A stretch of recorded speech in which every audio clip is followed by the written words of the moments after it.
What is going to be different? Will we have the same bans from game one? No. Okay. Nope.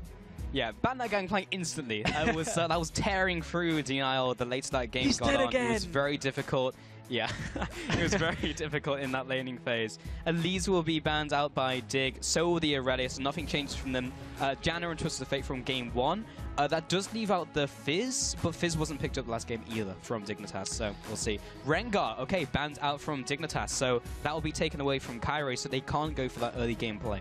So, Gangplank not available. Tobias not available. Will we see Malcolm? Then we've got a full Bilgewater setup. But at this point, no, the Rengar is the key one not being available here. Nidalee is, however, up at this point. That was the ban that has gone away. And Denial do not give Kyrie the Nidalee. No, I don't know if this is a denial from Obvious to take it away from him and then put him on Nidalee? Right, but no, you know Obvious is a Gragas player. Yeah. Into the Gragas Rek'Sai matchup is fine. Yeah. He's played that matchup like a million times. I don't know. I mean, you wouldn't pick the Nidalee so much here because it's a slightly trickier matchup, ever so slightly. You're splitting hairs over that one, but Obvious is the kind of player that is going to pick an engage style jungler like a Gragas. Yeah, and there you go. There's the Gragas from Obvious. I mean, we've seen him play it time and time again. The Rek'Sai pick, it bothers me, Stress. It bothers you? Yeah. Anyway, so Sivir will be the first pick as well with Gragas. What do Denial go for from here? There you go. Nice. There we go. Yeah, will be the bot lane. They could just bot lane and then look for the solo lanes and wait that out. Well, Victor is still available. Or just pick Victor early on. Yeah, they did that 2 games in a row. So I don't think they need to pick Victor right here. But they could. They got a lot of options here. They know Team Dignitas have been now looking to counter mid lane. I guess it's not exactly too much to write home about. It was 1 game counter picking top lane, 1 game to counter pick mid lane. However, the blind pick Gangplank is not available for them. It's going to be the bot lane locked in by Denial. Okay, so there's the Braum, there's the Corki again for Warlight, moving away from the Cog more. Just going back to basics, I guess. Braum, we've seen that again. And now we are just waiting for Dig. Okay, Senkooks locks in the Victor. So he takes that one away from Denial, but interesting he goes to Victor as his priority choice as mid lane. But again, they leave the counter pick for top lane, unless they pick it here. Yes, I like this pick though. Not only is it a Senkooks pick, it takes it away from CosQ. Okay, they now don't get the counter pick on mid lane, but what it does allow them to do is open up for a carry top laner. Yeah. Somebody like actually the Fizz. A Rumble or that Fizz hasn't been banned. Remember, Fizz was banned in game 1. That's what the Gangplank now is substituted out for. That gives the wave clear to allow you to play a carry like a Fizz, like something like a Hecarim that we have seen time and time again. So that is now an option for Team Dignitas, depending on the matchup that they in fact will get from Denial here. Yeah, wonder where's Summoners though. Tell me something. That's either a Fizz or a Hecarim. Yes. That's what the Summoners are saying right now. And this is a very similar setup to the last time for Team Dignitas. When you look at the Sivir, the Alistar, and the jungle, all want to go in. Victor wants to as well at this point, in the sense that he'll benefit from the movement speed, get that laser down, get the Chaos Storm, blow somebody up. Who did Denial round their composition out with? They're looking for mid lane here. Those are 2 mid laners that CosQ has played, both Cassiopeia and Azir. Those look very sharp on both of them. However, Azir, remember, was nerfed. Okay, so, Rumble.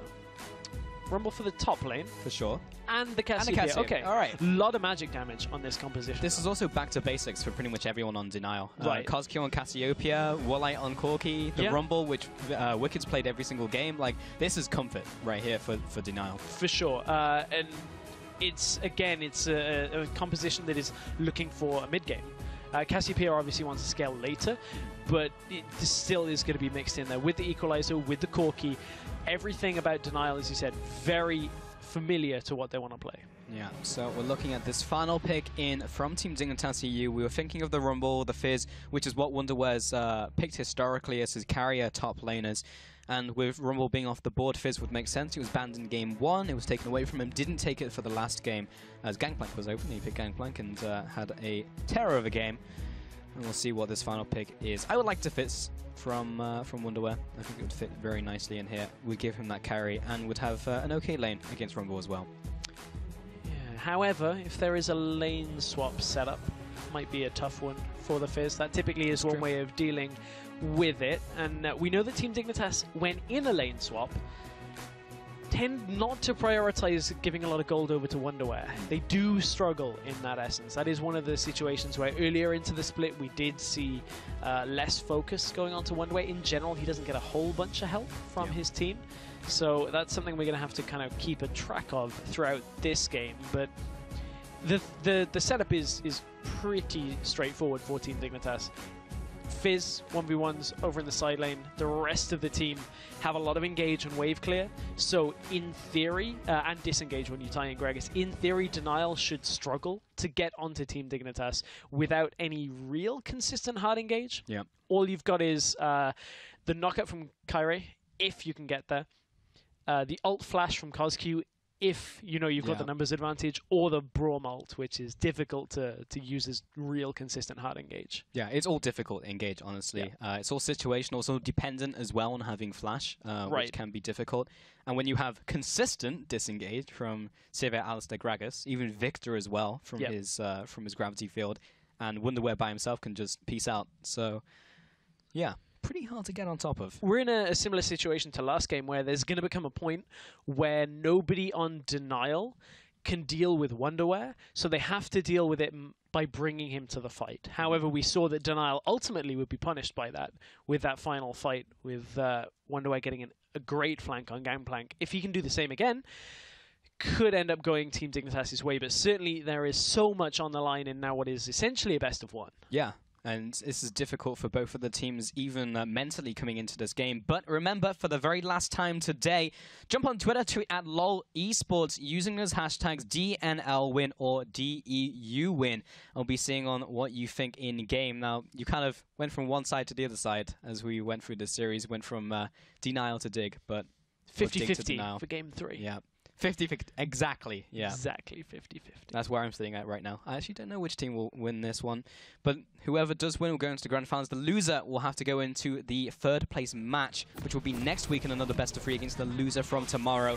Either way, we are into this game. The final one for today, and it's best of 3 between Denial eSports and Team Dignitas EU.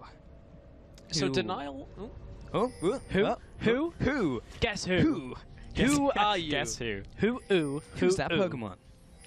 But, you know, Denial in these games have generally been getting ahead. Team Dignitas in the very early game managed to get themselves rolling with the first blood in game 2, but then Denial answered with the kills. In both games, they've had a minor gold lead early on and have been able to transition it into somewhat of a bigger lead. Team Dignitas did fight back in the last game, but certainly we haven't seen Team Dignitas come out of the gate swinging and keep swinging. Yeah. Kind of, yeah, swinging and then missing and then swinging again. That's how the last game went. The buzzard's circling. Well, if Chumbawamba taught me anything, you get knocked down and you get up again. So that certainly seems to be the motto for Team Dignitas in this series. Nice. Oh, better duck. Better just sidestep. The boomerang blade comes out. It means that the ward can come down from Woolite. And just get that early vision. Do have a recall from Nisbet and Cobby. Sorry, I realized there are probably quite a few people watching that have no idea from 90s pop music. Like, I mean that's a pretty common one. I guess so, but I just got it stressed. I had an existential... No, okay, if you got it, then a lot of people will get it. But I just had an existential crisis for a moment there as we headed into this game. But lane swaps ahoy. It looks like it's Dig that are actually initiating this one. So that's an interesting one. I wonder whether they're actually just trying to preempt it by swapping around. Alistair Sivir doesn't really scream to me like they want to avoid the standard lane setup. But Team Dignitas didn't really get an opportunity to ward for the lane swap either. Yeah. I mean, it's like you were saying in Champion the Select Stress. I mean, the lane that doesn't want the 1v2 is the Fizz, honestly. Heaver's going to jump in here, see if he can disrupt Obvious and Wonderwear. He's not going to do too much here. The other point is Rumble's not great in a lane swap as well. but Rumble will have a more consistent effect on the game by utilizing earlier team fights and skirmishes. Once he's level 6, once he has his ultimate, it's a lot easier for Rumble to actually be involved in the game than a Fizz, who's going to rely on farming to a Trinity Force, then looking for some slight skirmishes. Wicked gets involved in this game by getting headbutted, and will now have to recall again. So he's now delayed significantly on actually getting to the lane. And he's actually looking to head bottom lane. So it looks like DNL don't want Wicked in the 1 versus 2 situation at all. So we get the... not even a triple push. Okay, he's not even going to the bot lane. He's going to just rejoin with Kyrie to carry on jungling with him. This will mean that DEU will have the 4-man push into the top lane as it's been stacked up by Cobby, and they should be able to take this. I think that's enough minions. Well, at first they were waiting for him to actually arrive in the lane to then dive him. This means Team Dignitas are just faster to the punch on this. DNL are not in position to capitalize with a dragon, and the tower is going to be way further behind when it comes to actually pushing it down. So Team Dignitas now have the option, if they leave Wonderwear here after bouncing this wave, this puts Wicked in a real rough spot. They have to try and get Wicked some farms somewhere, and you can see that DNL are now trying to get into the enemy jungle, trying to take some of the camps away. Blue buff is there and available for them to steal, but it is going to be Wonderwear that is going to be able to get this whole wave of experience in front of him, whereas Wicked is just going to have to go around the jungle even more. You said in Champions Select as well in the lane swap that Dignitas typically don't give a whole lot to Wonderwear, but they gave him the red buff and they gave him the lane setup as well. And here is where the impact of a coach returning may show itself. We had adaptations specifically in North America, actually, when it comes to lane swaps, which is coincidentally where Broken Shard went to coach, in that they were one of the first regions to start adopting just en masse, leaving the top laner to get farm. Europe actually took a little bit to catch up with America when it comes to that situation. And you can see that's what Team Dignitas have done here. And DNL were caught unawares. Team Dignitas now have the turret, and now I would imagine the experience advantage by about a third of a level here onto Fizz. And Fizz is able to set this lane up roughly in a position that he wants it. Wicked is going to have a tough time actually getting into this game if they don't look to fight once Wicked is 6. Yeah, I mean, he's just trying to scrounge farm at this point, and he's still farming the jungle in with his jungle of Kyrie. It's putting him behind as well, actually, just having to babysit him. Now they go for this gank into the top lane, and the mid lane as well. Obvious comes in with the body slam, the flash away from CosQ, and the heal, in fact. So it burns both of those summoners for the movement speed, even on the heal. And you can see warding out from top lane. Wonderwear knows he's just going to back away. They bring Kyrie up to try and assist in this lane swap, and it doesn't result in too much more. You can see now Wonderwear goes aggressive as soon as Kyrie has gone. The ward has died, though, after seeing Kyrie leave, so Wonderwear does have to play somewhat safer, but will chug his potion and back away for now. But Kyrie is looking for the dive. No flash on this Fizz. Playful Trickster will be available soon, though, and they have to respect the trading damage. He actually just goes aggressive with it. That is probably not what you want to do in a situation like that. Gets the Ignite down, gets the burst as well onto Wicked, but he's just going to flash out of there. Now in the bot lane, the 2v2 has commenced. Nisbet as well, just get chunked down. Cobby returning with the auto attacks onto both Woolite and Heaver respectively. But yeah, in a die situation, don't use your E first. That was a really odd E, actually. Like, really strange to see a Fizz. Are you trying to avoid the knockup? Yeah, so Kyrie actually dives under the turret and basically baits out the Playful Trickster. I've just rewatched it again on my screen. So Kyrie's movement is actually fairly smart to bait that out first. It wasn't Wonderwear going aggressive, so well played by DNL to read that situation well. Yeah.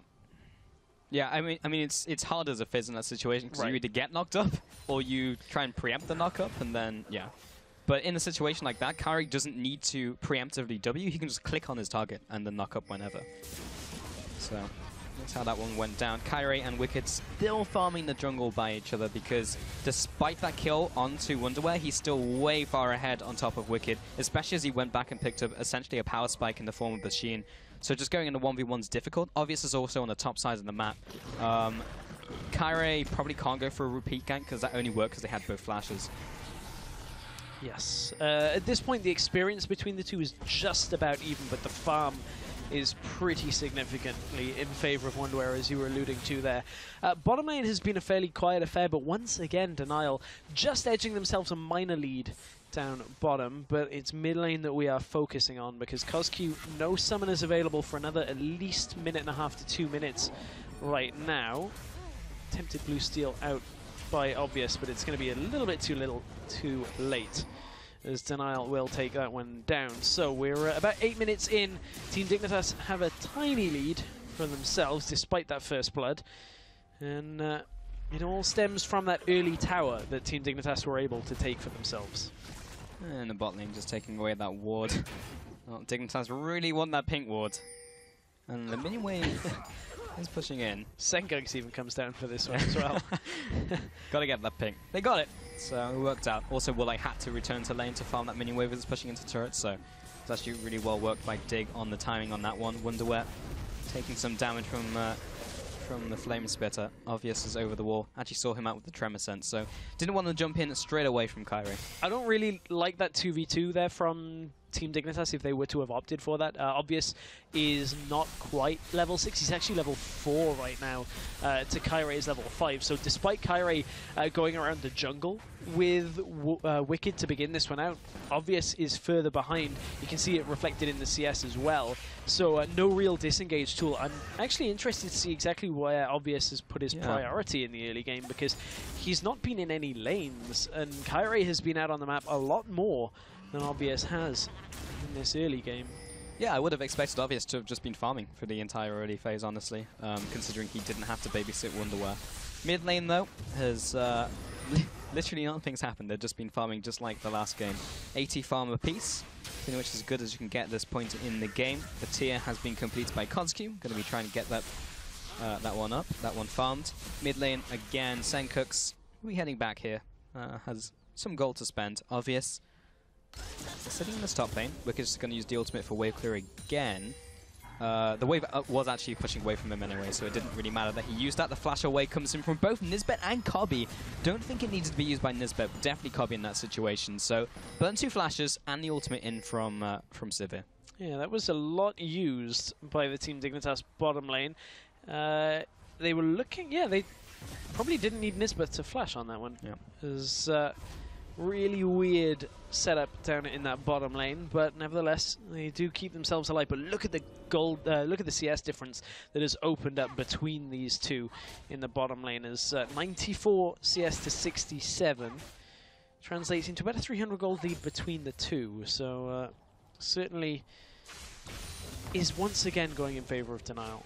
I mean, Dignitas' bot lane is probably the most consistent, but Woolite is probably one of the better AD carries, always getting ahead in the early game. It's interesting because normally, I was taking a look at the stats earlier, normally he actually ends up falling behind on CS. This is a very abstract series for Woolite in the fact that he has been getting ahead. I think it's when you look at the top of the half of the table versus the bottom half of the table, he's tends to be very good at getting ahead of AD carries that are, I guess, rated lower than him. So odd that he's doing it now against one that is supposedly on equal footing. Oh, Wonderwear. Ooh, he only uses Q. Doesn't go completely all in.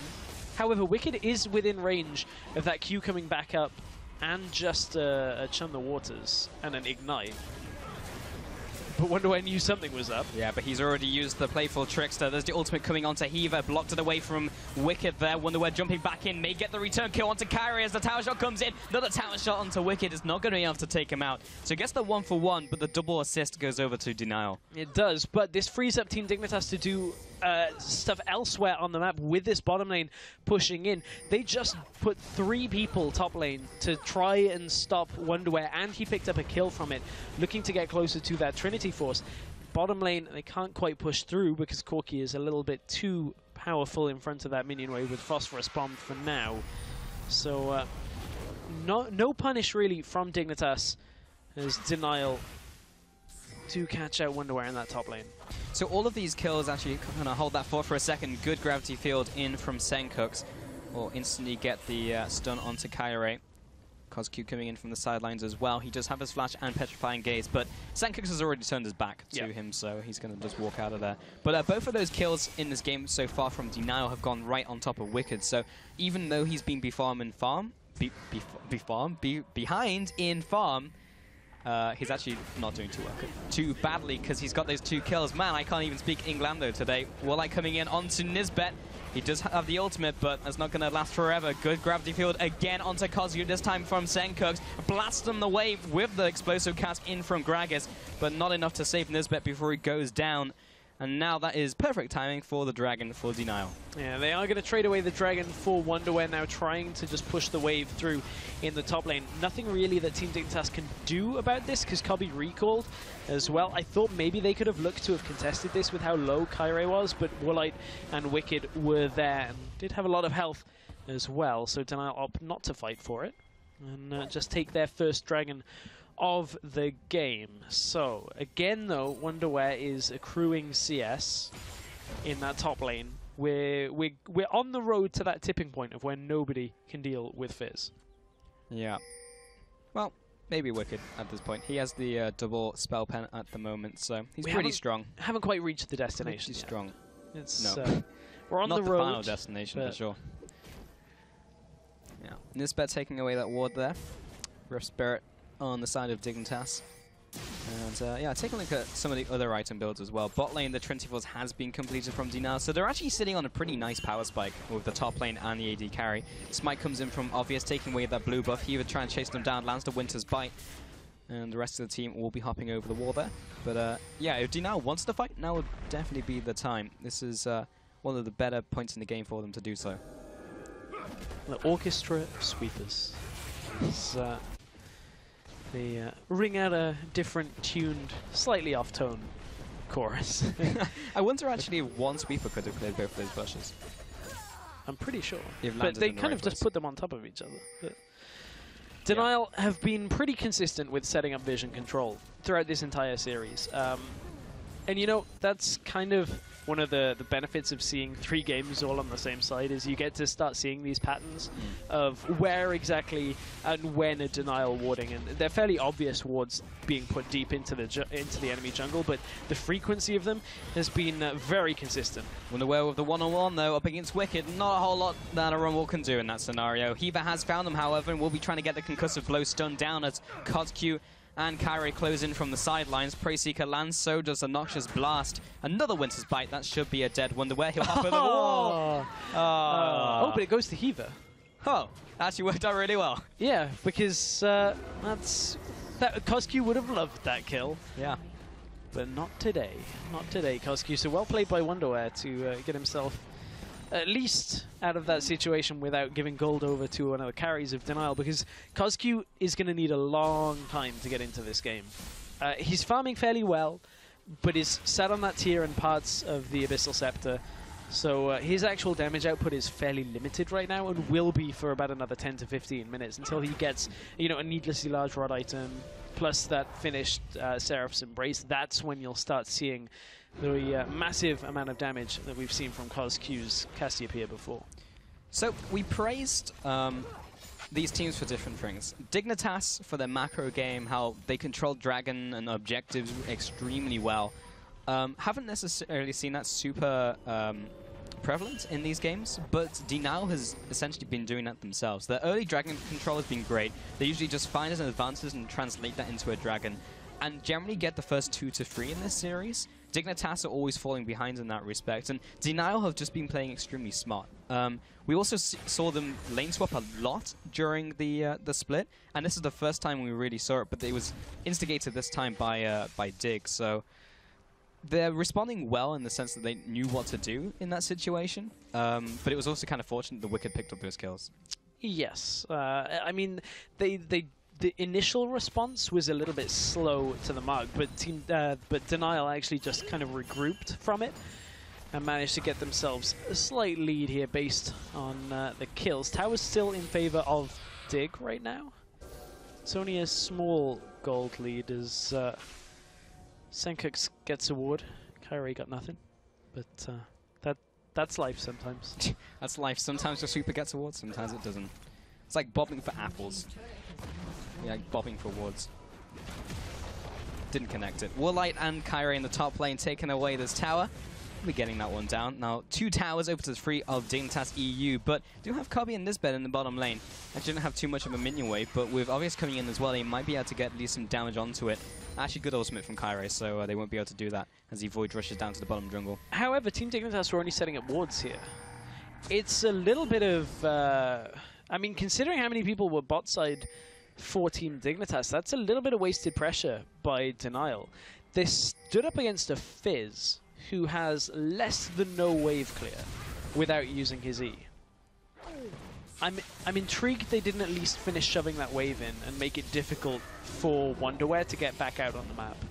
Because look, Wonderwear's already back out past the halfway mark. He knows he's not under any pressure because the rest of Denial have shown on the deep wards that Team Dignitas established.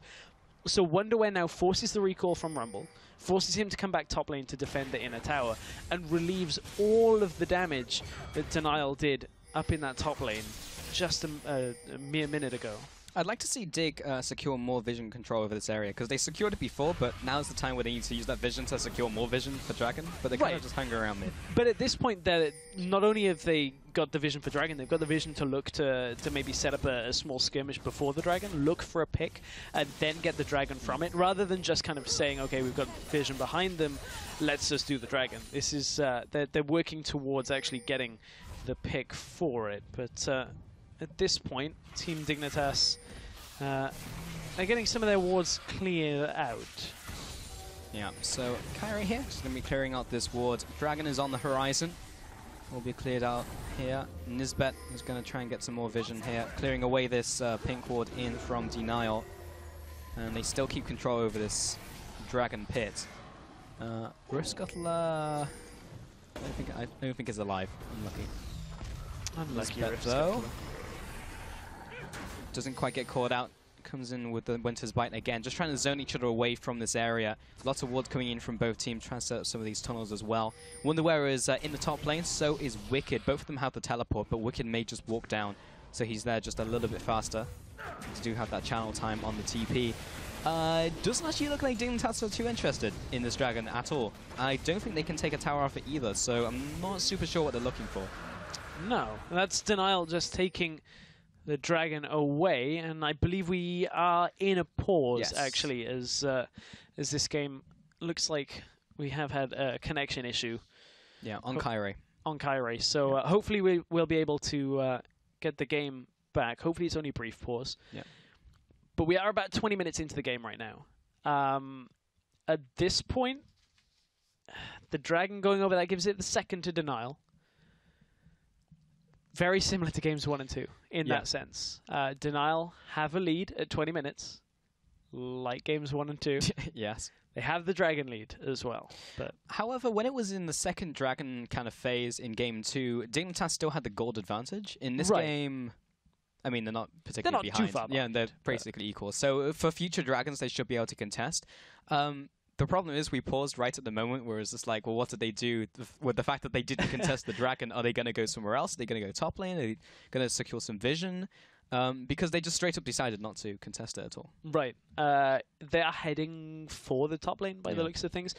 So just as a clarity thing, there is a slight delay between the game and with us, which is why you didn't see the pause when it happened, but they are in a pause. That is something to keep in mind. So, I mean, if they can get this top lane, if they can get the tower down, that would be a nice answer. It would be the inner turret. Frees up Wonderwear a lot to get himself out onto the rest of the map and puts a lot of pressure on Wicked's shoulders to actually try somehow to stop Wonderwear, but we've already seen him fail at that. Yeah, it's also interesting because this was the last pick in from Wonderwear as well with the Fizz. We wanted him on the carry, and so far he's done pretty well with the pick, but has also had some times where he's being caught out, particularly by a lot of focus in from Kyrie. And we do have a replay where we actually want to take a look at that while we're in this pause, just to kind of highlight that. So it is Wonderwear as he just kind of wanders towards his bush and is a little over-aggressive. Yeah, this is very well worked by Wonderwear here, though, because it's actually, you'd expect him to go onto Wicked here, but Kyrie's the one with the tower aggro to begin this off. So he just lands the Ignite, puts his damage down, knows that Kyrie just doesn't have enough health this early on in the game to tank the tower for that long and get himself out if he's under the pressure from Wonderwear. So well worked. Yep. Not having a flash is pretty much a big signal of gank me. Yeah, yeah. On a Fizz. So if you can trade 1-for-1, that's actually not that bad. Yeah, but that was a situation where the earlier flashes had been used by Yes. by Denial, so it meant that they couldn't just instantly flash away.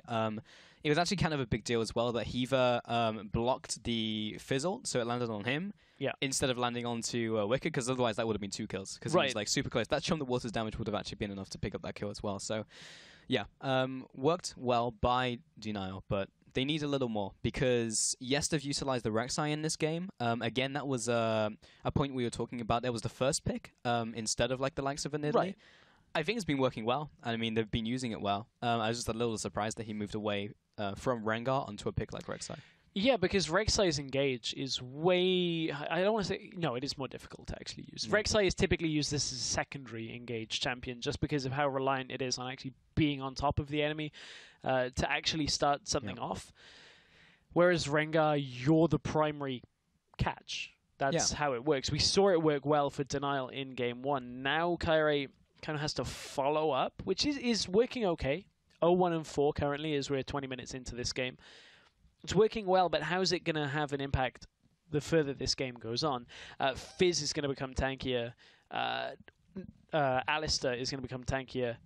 Gragas as well. You then got to try and get on top of people, try and get the knock-up and get the damage down from Cassiopeia while still trying to peel for her is going to be difficult. Yeah, it's also going to be difficult for Dinal to even think about and engage, like we were talking again in Champion Select, as these team compositions were being constructed. Gragas, Victor, there's so much disengage. We haven't seen much from Coscue's Cassiopeia, but that's pretty much kind of what we expected anyway. We've seen a lot of Cassiopeia from Coscue, but it's all about scaling up. The difference here is that they paired the Cassiopeia with the Corki over the Warlike special of Tristana, which is just getting to that late game. So they do have a little more punch earlier on into the game, and we were talking earlier in the game about the power spikes and how now that Leandrius is being picked up with the Sork boots, plus Corki having the Trinity Force, very difficult to fight against that. So that's obviously why Dignitas didn't immediately go for that fight, because you have to be aware of those item spikes. But what do they do? Where do they go? Well, that's the thing is, if Team Dignitas ever have to walk into an area where they're coming into a fight against Denial, Denial will likely win that fight at this point in the game. Yeah. If they don't have to try and contest for an engage, try and get a flank set up, then, you know, Denial are going to struggle. And as you said, they win the fight if they get to it. Mm-hmm. That is the big mountain to overcome, because Team Dignitas, they've got the Gragas ult. They've got the Fizz to split push in the other lane, so it's on Denial to actually get their ball rolling in this game. Otherwise, Team Dignitas are going to get into a late game situation where you don't really start to care so much if the engages actually start to come out, because then you're tanky enough to deal with it. You've got the damage on the Victor, the Fizz, the Sivir to actually deal with the enemy team. Fizz, even as a split pushing pressure in this game, could be pretty difficult to deal with. Eventually, Rumble's not going to be able to 1v1 him in the jungle as well. I mean, like, there's no one really on Denial that you can just pit up against a Fizz. Maybe like Cassiopeia just to clear out the waves, but even then, like, Fizz jumps onto you, you miss the Petrifying Gaze, then you're pretty much dead. Yeah, it's a tough one. I also... The Cassiopeia is going to become such a big part of Denial that she can't really afford to be in the 1v1 situation as well. So even if you do send her over there, you've just lost a large portion of your team in the rest of the game. So, in theory, if there's no way of Team Dignitas to get onto the rest of the lineup, can work, but certainly wouldn't be my optimal choice for doing it at that point. But I mean, that kind of shows the level at which the decision making has to be on point with Denial. Is they have to put the right people in the right lanes. And right now, there is no right person to go up against Fizz. Yeah, I mean, they played musical chairs in their lineup, but now they need to do it in the lanes as well. And, I mean, they've shown good decision-making, honestly, so far in this series. Much better than we've seen in previous weeks. This is the sharpest we've seen Denial, and we've seen a lot of cracks showing in Dignitas as well. But they came back very well in Game 2. And again, as you mentioned, Broken Shard now with them. They're all grouped together in their gaming house and boot camping. So that's definitely shown up in this series. And this is also the first time we've really seen these teams in a best-of format as well. So it was a big question of how will these teams react in that type of scenario. Likewise, in the LCS, we're now seeing best-of-5 scenarios. So it's all about how are these teams going to react. And so far, pretty well from both sides. It's interesting you'd mentioned these teams in a best-of scenario, because the only other time that we have seen these teams in a best-of scenario was the eSports Festival in Belgium. And that one was one that DNL did win. And they got ahead here today. Now, have Dignitas had enough experience in best-of series to, focus... I was going to say focus their resolve, but focus resolve is not exactly linked into this game. But, how is their mentality in this game? Because they've already come back with the one win, so theoretically they can do it again. They are ever so slightly down in this game now that that dragon has fallen, now that there was a little bit more farm going over to DNL. It's about 400 gold is the difference. Yeah, not a whole lot in terms of gold. It's more about those dragons. But even as we saw in the last game, the dragons were not the be end and end all of the game, because they weren't able to come back and win those fights. A lot of that was down to the GP, but also a lot of that was down to good decision-making at the very end of the game. So, I mean, honestly, when you get to that late-game scenario, when it is literally like a one-team fight, 5-0, 4-0, or something around that margin, you are just going to win the game. So, yeah, I mean, it's just one mistake, one good play from either team which can do that. In this one, it's going to be a little different because we have a slightly better late-game composition from Dignitas. So if you do get drawn into that late-game scenario as DNL, it's going to be harder. But they do have that early slight lead from the Dragons. So if they can snowball that, like we saw in Game 1, it could be devastating. But possible. Yeah, these are all possibilities. It's all theory crafting. A lot can still happen in this series, Pulse. One thing that we spoke about earlier was to do with the solo laners in this game. Advantages they normally get, disadvantages that they normally get in Wonderware's case. This game is actually a turnaround for Wonderware when you look at things. Currently paused at the 20-minute mark, 142 CS for his Fizz, going up against Rumble's 111. That's a big CS difference. I'm not going to do the maths on that because it is getting later and my brain is not working properly. But what I can tell you is normally at 20 minutes, as we discussed earlier, normally is down in CS by 10.6. He's up a lot more than 10.6. Yes, there's a big difference from how there is a big difference. But it's 142 minus 111, 31. I think. I mean, it sounds right. It sounds right in my head. Like, then again, anything could happen at this point. But usually, maths is.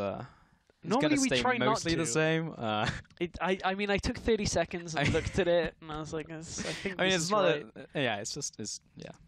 So that is a big difference between his regular CS difference at 20 and this game's current CS difference at 20. I would have paid more attention to maths class if I'd have known. And it's just like basic subtraction, though. That's not even like 5 minus algebra 3, like calculus. It's just like, oh, this is a difficult one. Carry the 1. Have to do like Pythagoras theorems. Yeah. Find the hypotenuse of the gold lead. Advanced mathematics of EUCS. There would be nothing advanced about that. No, nothing. Well, finding the hypotenuse of a gold lead, like that's not even. Gonna have to ask Spellsy on that one. Yeah. If we can like graph, like I don't know. No, just Whatever. leave it. Maths is not my forte. But there are some other numbers that really? are fairly important because we also have like the average game time in wins and losses for teams. And these two are fairly interesting cases because they kind of are mirrors of each other. So average game time in a win for Team Dignitas, 40 minutes, 40.12 to be exact. And in losses, 32.19. So when they win, it takes them a little while. When they lose, they tend to lose pretty quickly. They only had the 2 losses against Gamers 2, which were very quick. On the other side of it, DNL are pretty much the inverse. They win in 33 minutes. Fairly fast to their wins. Yeah, it's super fast. It's also interesting it used decimals for time. Yeah, when I know they're also known as seconds. But the point still stands. No, because it's a decimal, so it's like 0.12 of 1 minute, so it's not seconds. Oh god. This is why. Don't call me out on the stats math, because I didn't do this. I didn't do this. You're blaming someone else now? No, I'm not blaming somebody else. This was done by somebody who knows stats. Okay. Spellsy did these for us. He knows stats. So they're wrong. We don't then you're know. blaming Spellsy. No, I'm not blaming Spellsy. I'm using this as confirmation. But the key point: both of these games, or at least the second game, was a very long, drawn-out game. And that really just is so uncharacteristic for Denial to get stalled out like that. I guess in the losses, it's more characteristic. 38 minutes is their average loss time. But you can see that when Denial lose, they can drag it out. They can drag things out a lot longer than it should, in theory, take. So, you know, we're on 20 minutes. No team really looks like they're going to grab a lead from this one and look to close out the game. But certainly, the stats don't lie. Yeah, but the later this game goes on, they still have firepower. They still have the Cassiopeia. I mean, Corki, of course, he's not the same kind of late game carrier as like a a Cogmore or like a Vayne, but still he's going to be able to stand up to the Sivir.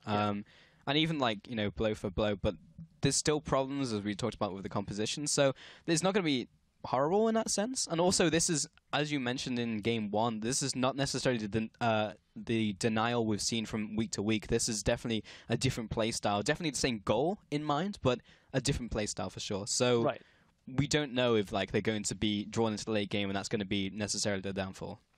Yes, that could be their downfall indeed. But, this game, 20 minutes in, hopefully we'll get some information soon. Yeah, and unfortunately we do have some information. DNL did have to forfeit the match as they had connection issues, which just led to DNL not being able to field an entire team, and therefore they had to forfeit. Cairo was not able to reconnect to the match. So with that, DNL are knocked down to the third place match, and Dignitas advanced to the CS finals. It's not the ending we really wanted, especially after talking for it so long. We really wanted to see the conclusion of that game, but unfortunately you can't play a game 4v5. Yeah, this is a real tough pill to swallow for Denial, especially considering Game 1. We know heading into Game 2 they had connection issues, which led to them losing the bans. Ultimately, the bans didn't really affect the game too much, and Game 2 certainly looked a lot stronger from Team Dignitas. This one was a very close game at this point, so very difficult to tell.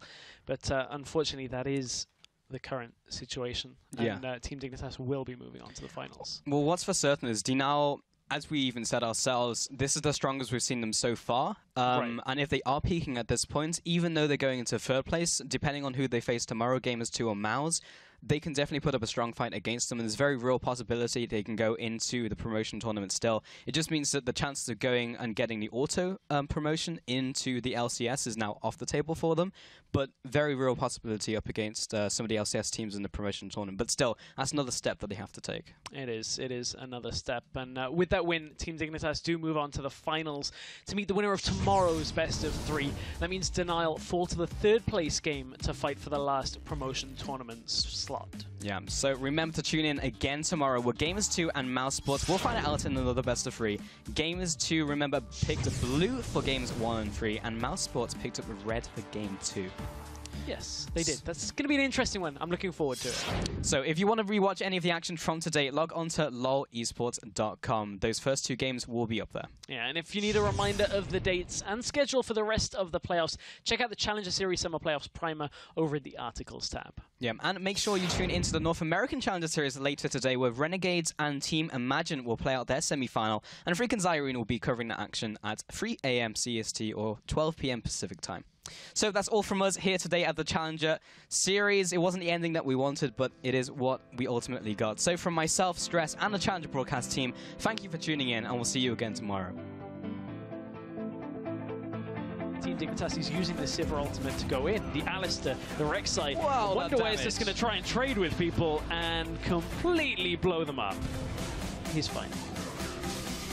Actually, odd timing by Kyrie.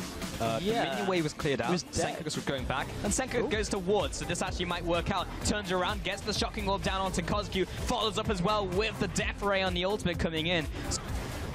but Wonderwear knew something was up. Yeah, but he's already used the Playful Trickster. There's the ultimate coming onto Heaver, blocked it away from Wicked there. Wonderwear jumping back in, may get the return kill onto Carry as the tower shot comes in. Another tower shot onto Wicked. Wonderwear with the one-on-one though, up against Wicked. Not a whole lot that a Rumble can do in that scenario. Heaver has found them, however, and will be trying to get the concussive blow stun down as Q and Kyrie close in from the sidelines. Preyseeker lands, so does a Noxious Blast. Another Winter's Bite, that should be a dead Wonderwear. He'll hop over the wall.